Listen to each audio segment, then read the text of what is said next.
Thanks a lot. I have the benefit of speaking after dinner, the misfortune of speaking after the two previous speakers who dispensed all of this wisdom. And now I'm going to come up here and tell you what we can learn from cringe content creators online. This is something of a new experience for me. I've given lots of conference talks at places. I've even given one in Nashville, but never on politics. And so this is kind of a unique experience. When I was in college, I remember that one of my friends, the first time I went to a conference, told me that there were two things that any conference talk that was really fantastic had to have. The first thing was that the speaker be personable enough, perhaps telling a joke. And the second thing, and this really stuck with me, was that the conference talk would have to answer one question. Not just any question, but one singular question that all conference audiences, whether they came to hear about physics or politics or My Little Pony, wanted to have answered. They needed to have this question answered, at least implicitly. Now, I tried to write a joke at the beginning of this thing, something about breaking a leg, maybe, I don't know. But at this point, my humor is just thoroughly dad humor, and I didn't want to subject you to that. So I got to thinking, what happens if I just ask the big question? And I just open with the big question that all conference talks have to implicitly answer right off the bat. I tried this. Way too intense. I felt like I was General Patton and I'd have to have some kind of nationalist flag up here. I promise that's not what the screen is for, right? So I split the difference, and I'm going to here talk about a very silly question, hopefully building towards something more serious. And the question I wanted to answer today, the question that people ask me again and again with irritation is, Dave, why do you watch BreadTube? First, an introduction for those people who are blessed enough not to be online. BreadTube is a portmanteau referencing Peter Kropotkin's anarchist manifesto, The Conquest of Bread. And it's a shorthand for a type of left-wing YouTube video that became popular after 2017, and that I started watching after 2018 rather avidly. And I describe this as a vice, and that's because anyone who has even a passing understanding or knowledge of this genre understands that BreadTube is just trash tier political content. You can't get any lower. I mean, it really has no substance. The first thing you notice about BreadTube, and I'm going to keep this brief, really. I'm not here to bash BreadTube, I promise. Well, kind of. It's not exactly an idea space. When it's not consumed by Twitter drama, the latest cancellation campaign, its big luminaries, Natalie Wynn from ContraPoints, Thought Slime, Zero Books, or the streamer Vosh, don't really have much in the way on a handle of their ideology. They call themselves anarchists or leftists, and it's never very clear what that means. Admittedly, in the very early day of BreadTube, there was ideology, but very slowly the whole genre became consumed in the practice of edutainment, which is pox inflicted by Jon Stewart, I think. And now they spend most of their time complaining about normicons, Jordan Peterson, Joe Rogan, the ever-present threat of Republicans, and how capitalism caused everything in the world to be wrong. That is, of course, when they're not using their YouTube earnings to buy Porsches and mansions in Beverly Hills. So perhaps this is obviously a common fate for online spaces. The focus on initial subject matter slowly dissipates and people become invested in the personalities of the YouTube stars and their mental illnesses. But I find this super interesting because even in this dimension, BreadTube is unique. Because as with something like Gamergate, when it shattered into 1,000 different directions. There's no end of the different directions people went after that explosion. But in BreadTube, all of the styles became increasingly indistinct and not discernible from each other. There's this common phenomenon where all streamers are now starting to look more and more and more like the original vampire Debate Me Bro Destiny. And of course you have that well-known phenomenon where the formerly interesting and somewhat educational philosophy tube literally morphed into a copy of ContraPoints physically and content-wise. I mean, not necessarily because we could debate how much personal choice was it, but more because I think there was just a Natalie Wynn-shaped hole in the YouTube search algorithm, and perhaps the Patreon mill. But with this said, as much as I want to bash them, as bad as the content is, I need to answer the question that my wife asks me every day when she catches me watching this stuff. She says, David, if you hate this stuff so much, if it makes you so angry, why do you keep on watching it? Well, okay, it's complicated, that's the answer, right? You're not here to hear that. So there's the basic facts of the matter, and this is, I think, true for a lot of us, right? Leftism has played a role in why we're here today. That's mainly the reason why most of us have reached the positions we are right now. I hate to admit it too, but we can't divorce ourselves from our own negative reactions to things. For myself, my journey away from left-wing ideas wasn't at all straightforward. The height of my progressivism, the year I voted for Barack Obama, 2008, was also the year I gave up on atheism and began my journey back to religion. But I can't describe my own process of thought without describing the left. And when I look at where I am now, I am always curious as how I stand to what I left behind, relative to what I left behind. So I was born and grew up in Northern California. Not at the heart of San Francisco in the Bay Area, but close enough so that its sort of cultural background radiation just infused everything that was around us. And I think for one, very few outsiders really understand the Golden State. They see it simply as a cultural force, an epicenter of progressivism, a blob of deracinated protoplasm that touches things and assimilates them and makes it look more like just the nothingness it has become right now. But once upon a time, when I was a kid, when I was a child there, it was a very, very particular state with its own history, its own promises, its own visions for the future. Even looking back in the 1990s, my friends and I had a very different understanding of ourselves and our future. We had a constant community and a sense of history, and people understood that this would always be the case. It was a sentiment that I don't think people commonly associate with West Coast states, and obviously it was a very different vision than I think our leaders ultimately chose. For a dissident from the progressive vision that California did eventually embrace in full, my own journey has been quite strange. I went in one direction. My home state, along with almost all of my friends, went an entirely different one. At first, it was easy to believe that this change was entirely superficial. It was just politics after all. But slowly, alienation grew. This was, of course, no age for friendships across political divides. Now, people from blue states will know this routine. Leftists are ever willing to terminate friendships for ideological reasons. And so if you're friends with one, you do a lot of sitting, nodding, and biting your tongue, hoping all the while they're not going to ask you the right question that will force you to reveal your power level. Well, sure, but perhaps the most surreal experience I ever had in one of these situations where I was nodding was in 2017, when an old friend of mine, one of my best friends, started waxing poetic about the brilliance, the eloquence, the genius of contrapoints. The spiel probably lasted for 30 seconds, and I could feel my tongue hanging like the sword of Damocles in my mouth, waiting to sever the neck of my friendship with this old friend. And, I mean, come on, really? ContraPoints? The brilliant luminary of our age, the savior of the millennial generation. I debated ContraPoints 6 months before this conversation. 5 days before, I did a video criticizing, mocking the very video essay they were now treating like it was some glorious merger between Stanley Kubrick, Bertrand Russell, and RuPaul's Drag Race.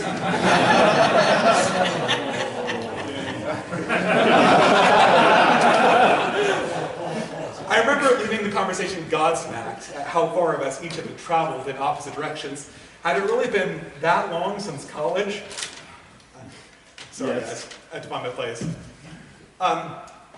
Okay, but sometime later, I mentioned this growing alienation to my mother, who then told me something very profound, although I don't think she meant it to be profound at the time.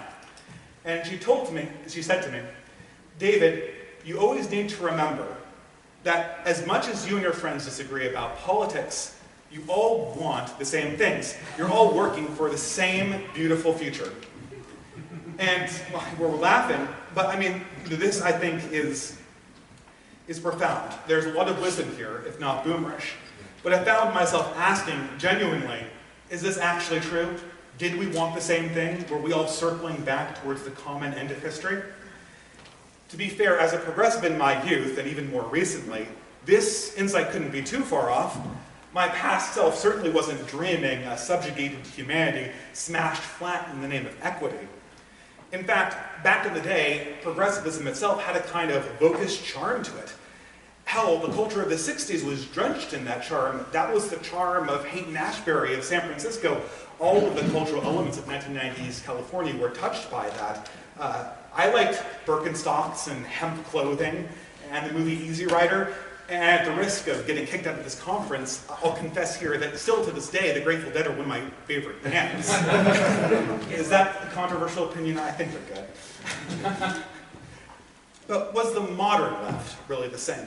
We are a long way from the days of Jefferson Airplane.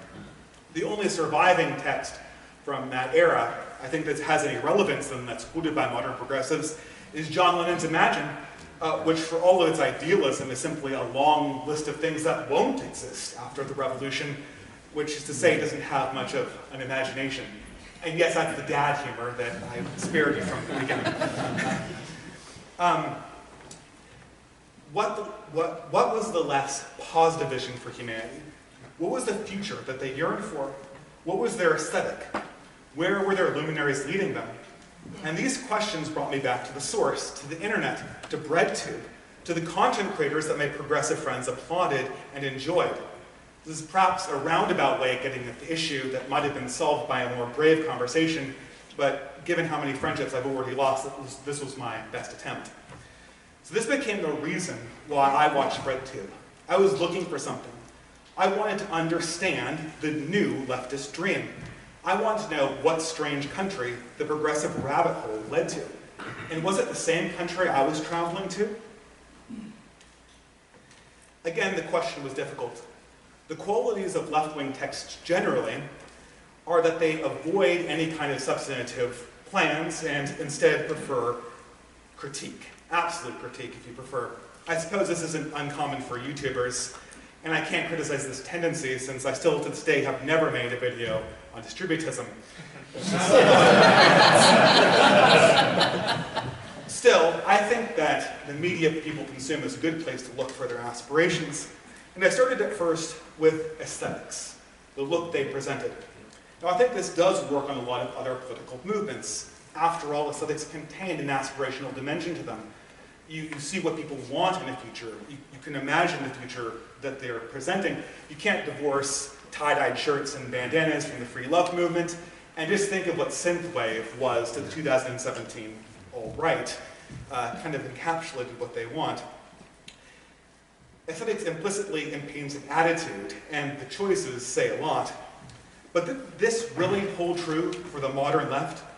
For BreadTube at least, irony culture had done its work. So little of its aesthetics were inspirational or aspirational. So much was simply a reflection of the world that each one wanted to abolish, be they the Rococo set designs of ContraPoints, the 1950s documentarian vibe of Zero Books, and the 1990s cartoon consumerism of Thought Slime. Based on this image alone, you would assume progressive aspirations were entirely negative. But maybe it wasn't altogether negative. Some more pieces started falling into place when I noticed one night Natalie Wynn, in the absolute dearth of ordinary content, was streaming playthroughs of a dating simulator set in 18th century France. 18th century France, the Ancien regime, the height of all things white, imperialistic, and reactionary. Satirical set design might be one thing, but why is the queen of BreadTube play-acting a French noblewoman in the same way that Marie Antoinette play-acted a French shepherdess? It somehow seemed revealing. And conservatives have often remarked that leftists, for all their professed revolutionary zeal, are typically obsessed with fictional universes that are anything but revolutionary. Think J.R.R. Tolkien, beloved by leftists, whose politics seem to have fallen somewhere between Joseph de Maistre and Theodore Kaczynski. Or rather, Harry Potter, who, although purportedly written by a progressive author, although I don't know if she has her creds still, which depicts, obviously, a very traditionalist British boarding school. And I probably don't need to mention the ethno-nationalism of something like a Black Panther. It's tempting to imagine that behind the eyes of every leftist, there's a closeted reactionary, but just based on this evidence alone, it's not accurate. All of these right-wing settings were narrative constructs or game environments, and nothing about them was aspirational. And I think we on the right can understand this a little bit, right? Certainly, one of the most popular settings that right-wingers talk about, at least online, is the setting of Warhammer. But I don't think that we really want to be in a universe of despotism where heretical aliens and mutants are trying to destroy humanity in the name of demonic gods, although maybe we do live in that universe. It's just a framing mechanism. Gothic settings, based on their qualities, make reactionary virtues seem more prominent. And in order to have prominently featured progressive virtues, you need to have a traditionalist setting. Harry Potter just can't be a hero unless he's bucking against the stodgy strictures of a traditionalist boarding school and competing with a pseudo-fascist Lucius Malfoy. When leftists gravitate towards these images, they're gravitating towards them as narrative tools. And no one is saying, this is the world that I want to live in, unless they finally did say, this is the world I want to live in. Sometime in late December, a video dropped on YouTube. Not just any video, but the video. The one that showed the future, the science fiction destiny of the progressive vision for humanity in all its aesthetic and moral glory. And at once, almost every left-wing Twitter account I could see, and admittedly, I stuck my hand in the cookie jar and looked at Twitter. But only because it came up on Telegram, I promise. And it was universal. You'd have thousands of tweets looking at this video, and they would say things like, this is the solar punk future I'm fighting for. This is the vision we all want. What I wouldn't give to live here. And of course, that's music to my own ears. It answers the question. And the accounts that were echoing this applause, these weren't boomer hippies. These were the Zoomer, the millennials that watched BreadTube. Had it finally happened? Had the left discarded its cynicism to tell the world what they actually wanted? Maybe, but since this is a multimedia presentation, at this point we're going to launch this, and hopefully this is actually going to work. Yeah, I know. And yeah, let's just take a look. It's like a solar punk almost. Okay, no suspense. The leftist vision of the world. Wow. Wow. Stunning brave. Wow. Wow. So no men.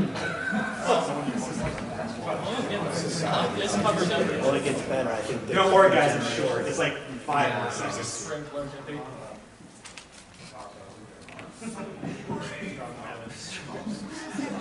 I can hear the cringe coming from the audience. It's not the original soundtrack, I like it.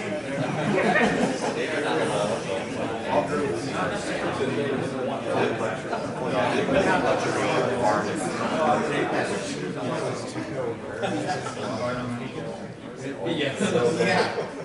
I haven't seen a single man. It's called All right, so I've spared you from cringe, but this is important. I think this is important. I mean, this is powerful stuff, right? I mean, I'm a black-hearted reactionary, and I wouldn't mind living in this world. I think the Hayao Miyazaki animation really does sell us on the beauty of the world, its groundedness, the deep connections each of the characters have to the land and to each other. It's truly superb, and you're probably thinking that some crack team of anarchist animators spent day and night putting this little 1-minute clip together. Well, not quite. This is actually a corporate ad for yogurt. It's edited so you can't see that, right? But indeed it is. Yes, in case you didn't notice that last shot, I don't know if it made it into this one or not, but it seems that if you look at the refrigerator, the only thing that the denizens of this utopia eat that isn't pried whole from the bosom of Mother Earth are Chobani corporate products with their brand name clearly visible. And of course, we're laughing, and a lot of conservatives, pretty much everyone on the right, was all abuzz with the hypocrisy line as usual. But they seem to miss the real power of this. The left was being honest. They were telling us what they wanted. They were giving us a positive vision of the future, and this is nothing if not a learning experience. So why not look closer? Perhaps you're probably saying where I'm going with this, but my first reaction to seeing this and trying to take it in earnestly is to kind of squint at it.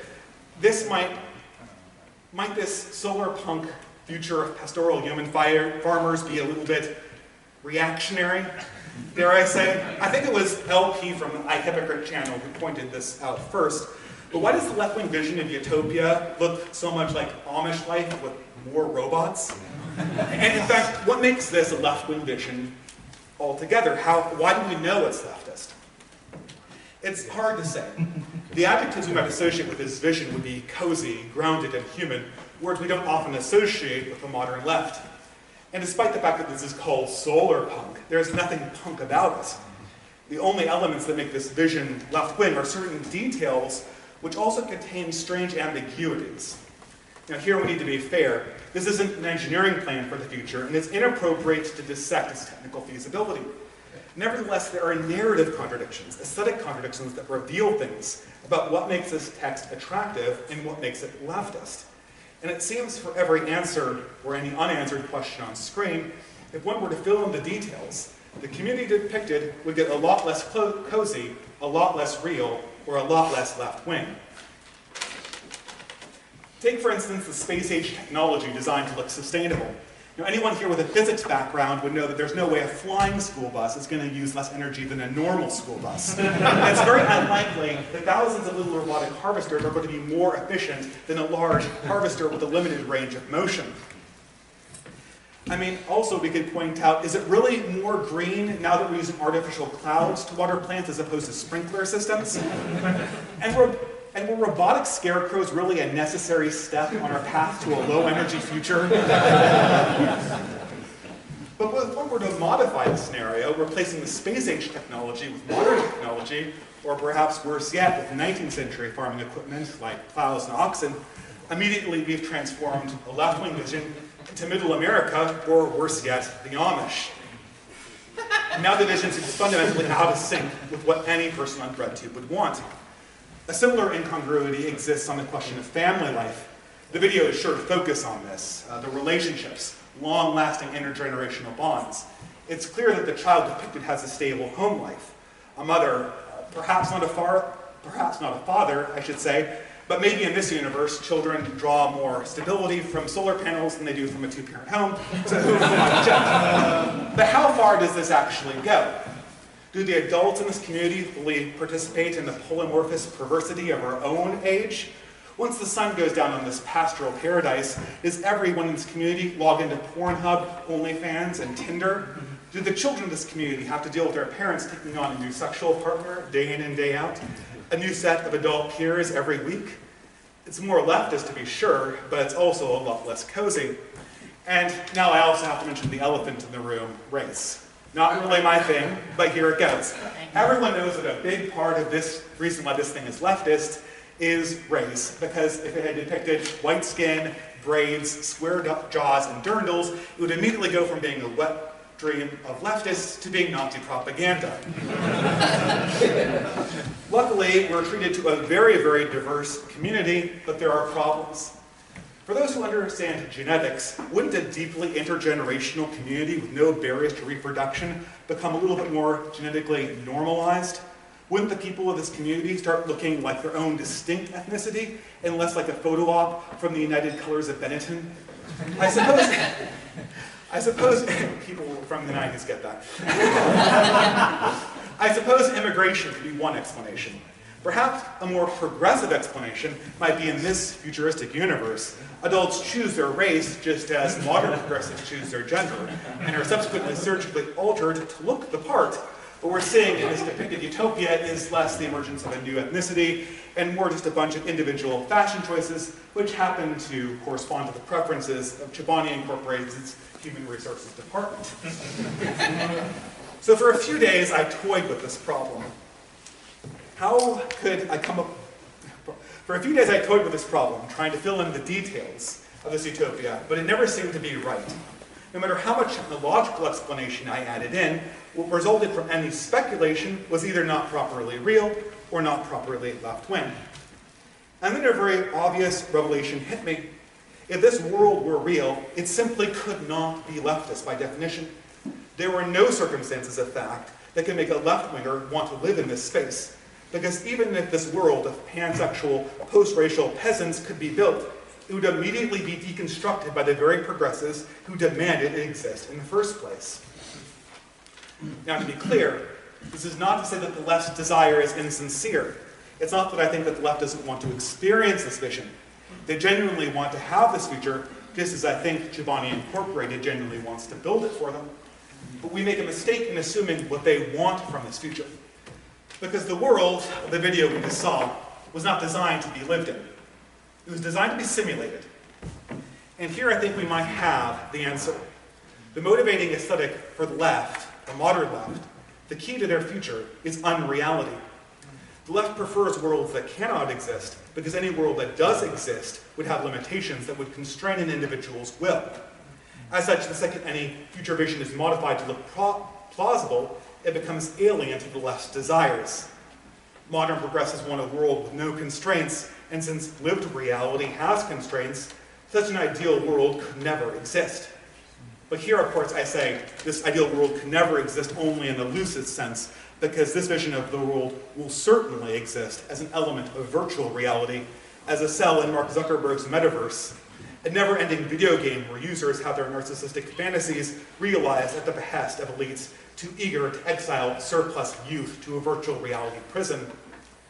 This is the ultimate draw of unreality, something that we know well from pornography. Reality is intense, high cost, and has consequences. You can't just walk away from it. Pornography is easy, has no costs, but the results slowly alienate you from anything that's real. Yet this pornographic element of all aesthetics seems so intrinsically linked to the world that the left now strives for. What remains of leftism today seems less like a harbinger for a new world and more like a nemesis to an existing one, a doppelganger ever attempting to destroy the original for fear that it will shown to be fake. Can the simulation be just as good as reality? We better remove the alternative just to be sure. After all, once reality is destroyed, maybe pornography will be the truest version of sexual experience. Maybe Natalie Wynn's simulated 18th century French will be the truest account of European tradition. And maybe Chobani's corporate propaganda will be the most magnificent worldview into human potential. Only in illusion can the desires of narcissists truly be sated. And what will remain after all of this has been completed will only be toy worlds inhabited with toy humans designed to aggrandize the ego of the consumer, ruling over them like a toy god. Really, this is the heart of my alienation from the leftism that I left, my separation from the politics of my youth. If I were to speak to my progressive friends from the heart, if I were to boil all of my objections to their absolute most basic form, I would simply say this: I have no desire to be a toy person, let alone a toy god. And this is the only thing progressivism has ever offered me. I suppose at this stage, I am now finishing my discussion on BreadTube, and I'm ready to make the big transition and ask the real question. The one big question that all conference talks, at any conference, always implicitly try to answer, but never really state.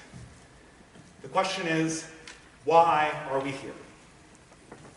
Why are we here?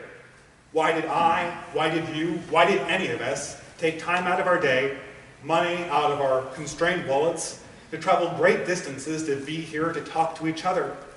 What did we hope to accomplish? What did we hope to say or to hear? What did we hope to give towards the greater good? In all honesty, having asked this question, I can't answer it for you.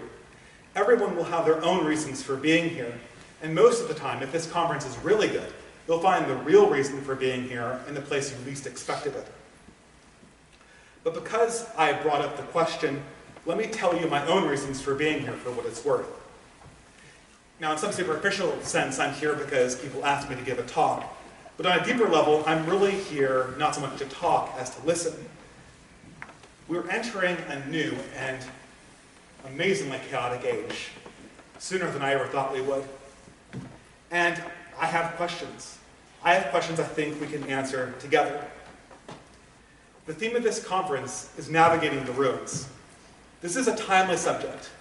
In the past, there might have been a question about the decline of society, whether it really was a crisis or not, and how fast, of course, it was happening. But now, for better or for worse, the issue is very much framed for all of us to see. And we're simply trying to find the right response to it, trying to find the right way to survive the ending of the old world and the beginning of something else.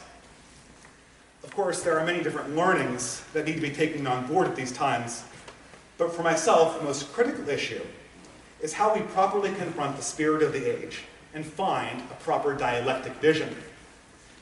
Now here I'm borrowing or stealing words from German idealists like Hegel with the concept of dialectic and zeitgeist. This is a school of philosophy I make no pretension to understand, although I have tried many times in the past. Still, I think this language reflects a key piece of perennial folk wisdom. In every age, in every generation, there is a spirit of the moment and a set of questions that it imposes, which must be answered. In this context, whatever our beliefs, passions, or vocations, our collective response to this central set of historical questions will define the legacy of the era and define our legacy as people. This is what creates a type of historical dialectic, a collective conversation we participate in, not simply through our political discourse, but more importantly, with how we conduct our lives, build our communities, and orient our values. In any given period, humanity is given a challenge, not simply to understand the world, but to make sure that their efforts are well directed towards the questions that really matter. When there's a failure to understand this dialectic, or more frequently, a failure to face its implications, tragedy occurs. In this sense, I think my own generation, the millennials, have experienced a number of these dialectic tragedies. I remember distinctly participating in two of them. The first was the New Atheist movement and its merciless attack on faith. I remember participating in this conflict, ironically enough on both sides, the endless debates over apologetics, so much raw talent and effort, and yet so little good produced. Now that the question of God has no value, it has in fact infinite value. The problem was that the question posed by the New Atheists was a false one, because it didn't actually reflect what people were asking themselves in the late 2000s. No one in the audience of the God debates was genuinely asking themselves about metaphysics. Instead, what they were really asking themselves was this: do we as modern people, with all of our technology, have the right to look down on all of generations of past humans? Does our science give us license to despise all past luminaries? Can we deconstruct what our ancestors have built? And does the falsehood of religion demonstrate this? Of course, most of my generation already had an answer chosen, and so the debate came to a conclusion predictably and tragically. I say tragically because so few of the intellectuals involved understood what they were doing. The liberal seculars had convinced themselves they were saving the Enlightenment from religious fundamentalism. Instead, they are acting as the midwives to a godless religious fury that is now on the verge of ending the Enlightenment once and for all. Which, come to think of it, might be a good thing, but still has sort of great tragedy. Similarly, during the first online reaction to this great awakening, post-Gamergate, I think a similar mistake was made. This was the time of the edgy meme, the response video, and the SJW takedown. A surge of counter-progressive thought spawned 1,000 YouTube channels, one of them being my own. But what did it ultimately achieve? Granted, unlike the New Atheists, the post-Gamergate right wing understood that the enemy was in part the tireless political deconstruction of authentic human experience. Very few luminaries in the movement had a good understanding of how far down the problem went and what an honest answer would entail. And history dealt the followers of this path a harsh lesson indeed. It turns out that you can't actually use the tools of the enemy to win. Clout chasing, popularity on social media platforms, slacktivism, and the adulation of disconnected millennial consumers won't get you anywhere. And a culture based on memes, edginess, and irony is poisonous to the soul. None of these strategies could ever have worked, and anyone who leaned on one of these pillars, including in part myself, was chastised for their efforts. Today, speaking at the beginning of the year of our Lord 2022, I believe another one of these false dialectics is falling away. The dialectic of left versus right. Now once more, left and right are still salient categories intellectually. I still believe right-wing views are correct. I still believe left-wing views are wrong. But this itself does not make the question of left versus right the relevant one to our primary struggle we are fighting in the context of the spirit of the age. Karl Marx and Michel Foucault are very much wrong, but Karl Marx and Michel Foucault are also very much dead, and their dreams of an emancipated secular humanity are very much dead with them. What we're asking ourselves now is not whether mankind should live by left-wing ideals, but rather whether mankind should be entombed with those ideals' memory. And in understanding this point, the flaws of BreadTube become an important object lesson. As far as the modern world goes, there is no left remaining. At one stage, there was a genuine leftist dream, but at some point it ran into reality, and its followers sacrificed it on the altars of cynical politics and personal narcissism. And so we have the modern progressive movement as it exists today. Now, I don't mean to imply that there are no sincere leftists. There are many, and I know them. But I am saying here that there are no undeceived ones. Because anyone with their eyes open knows now that modern leftism promises nothing but fantasy, self-gratification, and chaos. And those who follow it consciously are either hoping to cynically benefit from humanity's decline or are willful victims of their own fantasy. And gradually, many people are realizing that there really only is one essential question remaining in our time. The question is not atheist versus theist, woke versus edgelord, or even right versus left, but rather whether humanity itself will prevail as an actual living organism or be consigned to degeneration, virtual sedation, and oblivion. The choice is not between religious man and Marxist man, but rather between man and last man, or if you prefer the internet neologism, man and bug man. We need to decide in this moment whether anything authentically human will survive post-modernity.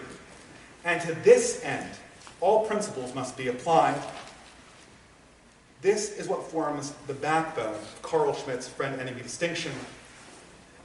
The right answer to this question of the age, all questions of the age, is what gives a sovereign what the Chinese refer to as the mandate of heaven. And a wrong answer to this essential question of the age is what removes it.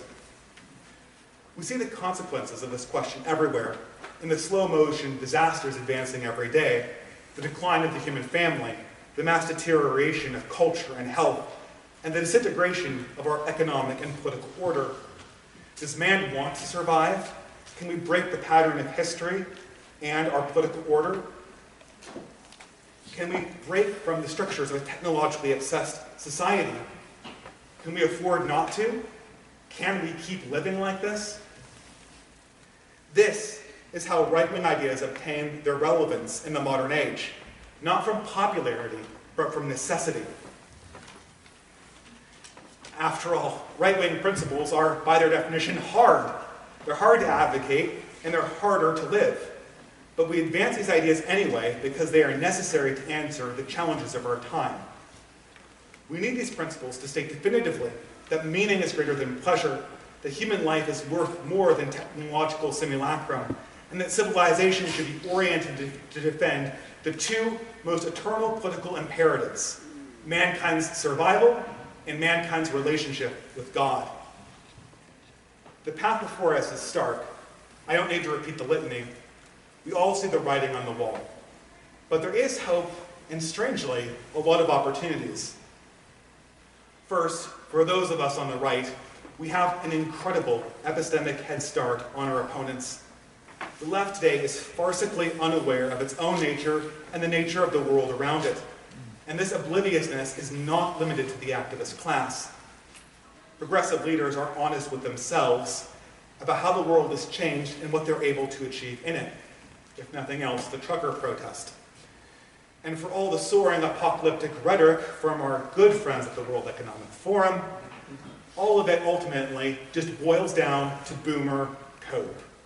These are flailing dinosaurs on top of an old order, perched precariously on a system crumbling that no longer makes sense by its own logic.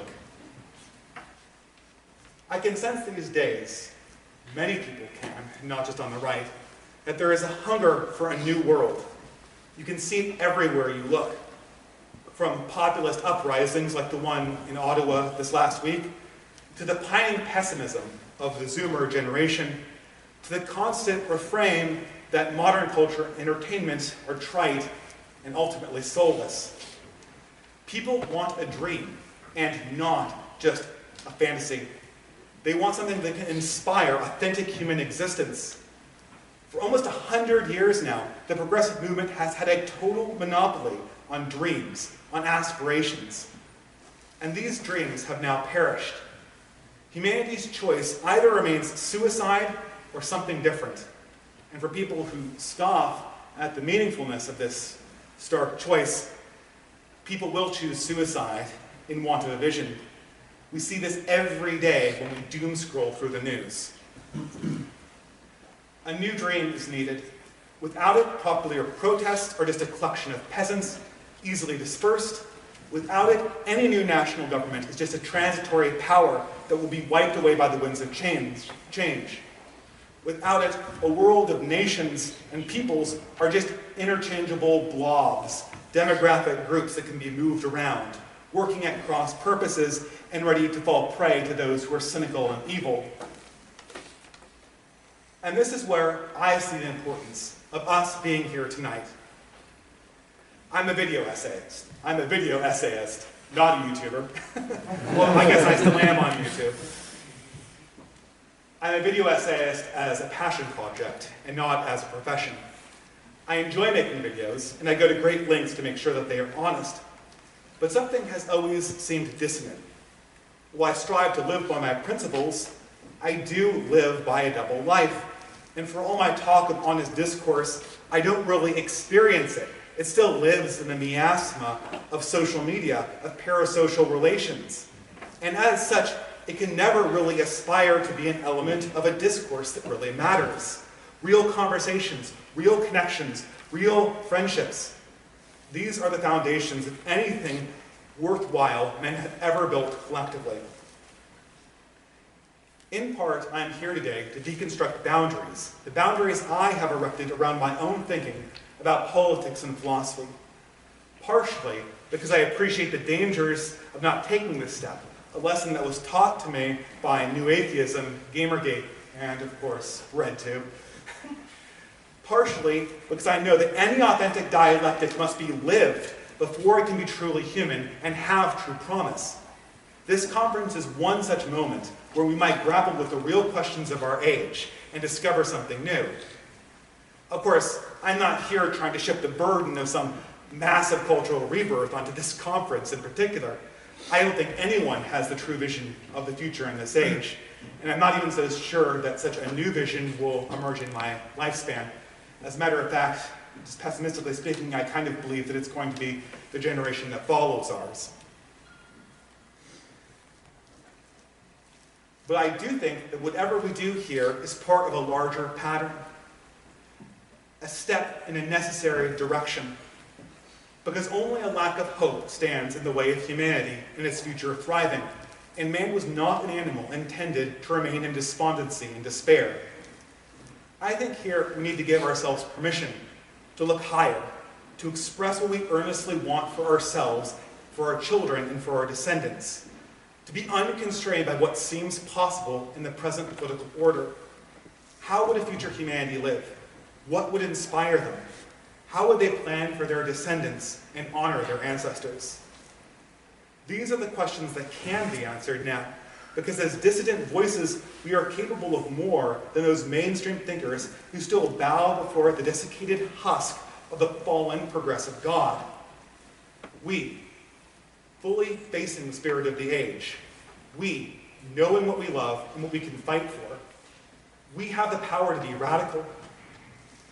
And as we discover a vision worthy of humanity's promise, we can in turn perform that great radical action with our own dreams that the left has been manifestly unable to perform for nigh on 2 centuries. We can live them. Thank you very much.